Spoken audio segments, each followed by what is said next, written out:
Jenderal Ahmad Yani Nom 105, Kesawan, Kota Medan, Sumatera Utara.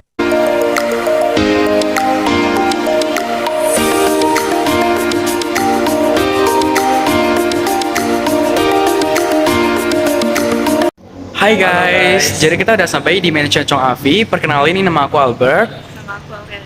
Nama aku Ingrid Satria. Nah, jadi pada hari ini kita akan menelusuri tempat-tempat di Chong Afi ini. Apa aja sih ruangannya, terus apa aja sih sejarah-sejarah dan budaya-budaya yang ada di sini.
Jadi ini merupakan bangunan yang dibuat oleh Bapak Chong Afi, yang dimana rumah ini dibuat pada tahun 1865 dan siap pada tahun 1900, yang dimana rumah ini siapnya 5 tahun dan diberikan untuk istri ketiga sebagai hadiah pernikahan.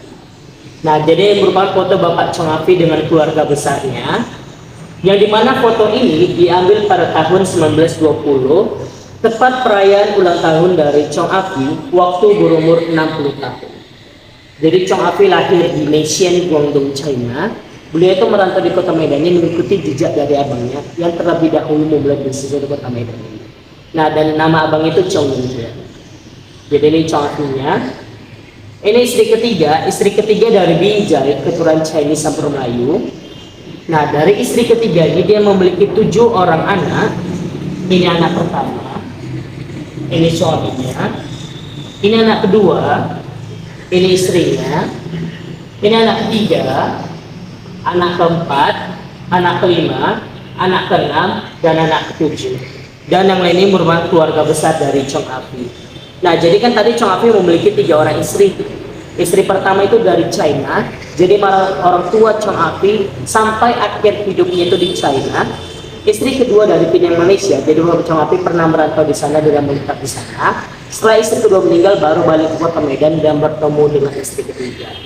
Jadi di rumah ini cuma menceritakan tentang istri ketiga saja serta keturunannya. Nah, dan ini merupakan proses pemakaman dari Bapak Chong Afi. Jadi bisa dilihat masyarakat kota Medan berduka atas kepergian Bapak Chong Afi, karena Bapak Chong Afi ini merupakan salah satu orang yang paling berpengaruh dalam membangun kota Medan. Dan ini foto peti matinya sebesar ini. Nah, jadi dulu bukan menggunakan kuda, bukan menggunakan mesin, tetapi diarak-arak ditandu. Jadi ditandu dari rumah ini berjalan kaki. Jadi kalau boleh tahu tuh kenapa ya Mansion Chong Afi itu bisa disebut sebagai salah satu dari cagar budaya di Sumatera Utara ini. Nah, jadi bangunan ini tuh ya dibuat pada tahun 1845 dan siap pada tahun 1900. Jadi rumah ini dulunya rumah kediaman dari Bapak Chong Afi. Jadi Bapak Chong Afi itu lahir di Malaysia, di China. Beliau itu merantau di kota Medan ini untuk membuat bisnis sendiri di sana. Nah, jadi Bapak Chong Afi di kota Medan ini merupakan orang salah satu etnis Tionghoa yang paling berpengaruh dalam membangun kota Medan. Jadi itu sangat berkontribusi banyak sekali, mulai dari pembangunan masjid, gereja, kelenteng, dan masih banyak lagi. Nah, jadi kenapa dijadikan cagar budaya? Karena Bapak Chong Afi ini juga merupakan salah satu orang yang paling berpengaruh dalam membangun kota Medan ini, dan juga bangunannya yang udah 123 tahun. Jadi langsung mengenai dalam bangunan pensiun Chong Afi ini ada berapa generasi yang mengenali bentuk bangunannya? Nah, jadi bangunan ini memiliki 3 unsur budaya. Yang pertama itu budaya Chinese, dia mulai dari depan sampai ruang sembahyang. Dan yang kedua itu bernuansa budaya Eropa. Jadi kita ada ballroom juga, dan juga kita ada nuansa Melayu, kebudayaan Melayu, di mana jendela ini dengan ruangan Sultan Delhi. Jadi Bapak Chong Afi dengan Sultan Delhi itu merupakan bisnis yang sangat aktif gitu. Dengan khusus. Jadi 3 budaya di dalam satu. Nah, boleh tahu nggak sih kebudayaan apa aja yang biasanya sering dilakukan di Mansion Chong Afi? Nah, jadi budaya di sini memiliki budaya Tionghoa, yang dimana setiap perayaan Imlek dan juga perayaan Chinese lainnya. Nah, jadi di sini mengadakan sembahyang. Jalan Hamjoni nomor 51 Kota Medan. Halo guys, kita sudah sampai di Museum Negeri Sumatera Utara.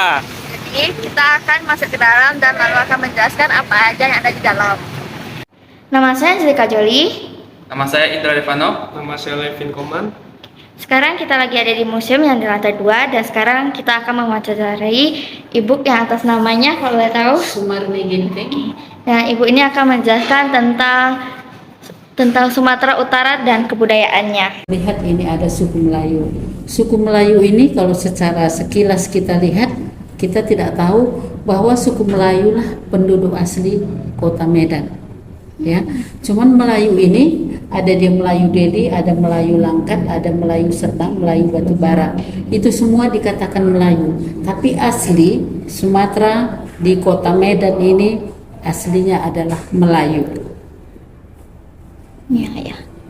Dan kalau dikatakan Melayu ini, kalian bisa lihat nanti aslinya itu Istana Maimun. Oh ya. Itu asli keluarga Tengku Melayu, semuanya yang memiliki Istana Maimun. Rumah adatnya selatan ini ada rumah adatnya sebenarnya ada 2, Nias Utara dan Nias Selatan. Kalau Nias Selatan seperti inilah dia.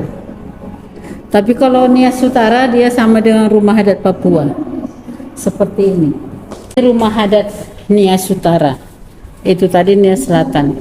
Cuman bedanya kalau rumah adat itu semua kan itu ada di dalam itu seperti rumah adat Karo kan. Dia ada itu kamar-kamarnya. Kalau mereka ini tidak, dia itu hanya seperti panggung. Iya. Jadi dia seperti panggung, makanya apa artinya itu? Jadi di antara di suku Nias ini dia itu tidak ada perbedaan. Di rumah adatnya itu hanya rumah adat panggung.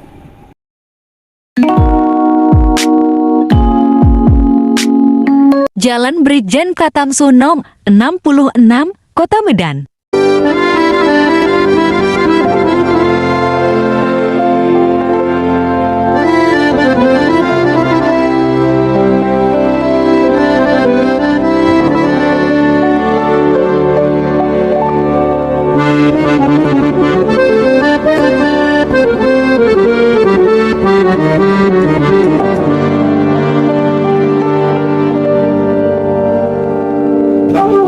Apa ya? Istana Maimun itu bisa disebut sebagai salah satu cagar budaya di Sumatera Utara ini. Kenapa bisa disebut salah satu cagar budaya? Karena kan ini bisa dibilang termasuk bangunan sejarah ya, bangunan yang sudah lama. dan itu dibuka untuk umum itu pada tahun 2002. Nah, jadi sebelum tahun 2002 itu ini sebenarnya tidak dibuka untuk umum. Ini hanya untuk khusus keluarga. Makanya pada tahun 2002 dibuka untuk umum, tapi untuk umumnya belum umum kali, hanya sebatasnya seperti anak sekolah ataupun tamu-tamu besar. Jadi belum untuk umum seperti orang-orang biasa, itu belum boleh. Untuk umum resmi baru itu tahun 2015 baru diresmikan dan bolehlah dikunjungi oleh orang-orang biasa. Jadi buat Istana Maimun ini terdapat berapa budaya sih yang bisa mempengaruhi bentuk bangunan ini? Nah, kalau yang budaya yang ada di Istana Maimun ini ada banyak sih, sebenarnya nggak banyak kali, cuma ada 3. Yang pertama itu ada budaya dari Italia, terus ada dari Prancis, dan juga ada dari Turki. Nah, yang dari Prancis sendiri itu bukan budaya, mereka lebih ke memberikan sesuatu. Nah, memberikan sesuatu itu seperti gantungan lampu. Jadi gantungan lampu yang ada di Istana Maimun ini semuanya dari bawah, dari tangga sampai dengan dalam itu berasal dari Prancis. Lantai yang kalian pijak, yang kita cek saat ini itu berasal dari Italia. Jadi ini memang didatangkan langsung dari Italia. Dan yang dari Turki itu corak yang ada di dinding dan juga ada di atap. Nah, jadi itu corak itu berasal dari Turki. Jadi bisa dibilang budayanya itu berasal dari kebanyakan dari luar negara Indonesia. Karena memang pada saat itu Sultan Delhinya yang membangun Istana Maimun ini ingin memperkenalkan budaya-budaya luar kepada rakyatnya pada waktu itu. Karena rakyatnya pada waktu itu bisa dibilang awam, belum mengerti budaya luar. Nah, makanya itu Sultan Delhi membuat beragam macam budaya di sini. Jadi budayanya itu ada budaya dari luar. Budaya Indonesia-nya ya paling Melayu, yaitu warna kuning dan juga warna hijau. Itu budaya Melayu. Jadi bisa dibilang ada 4 budaya. Sekian dari seluruh penjelasan kami, semoga bermanfaat. Terima kasih.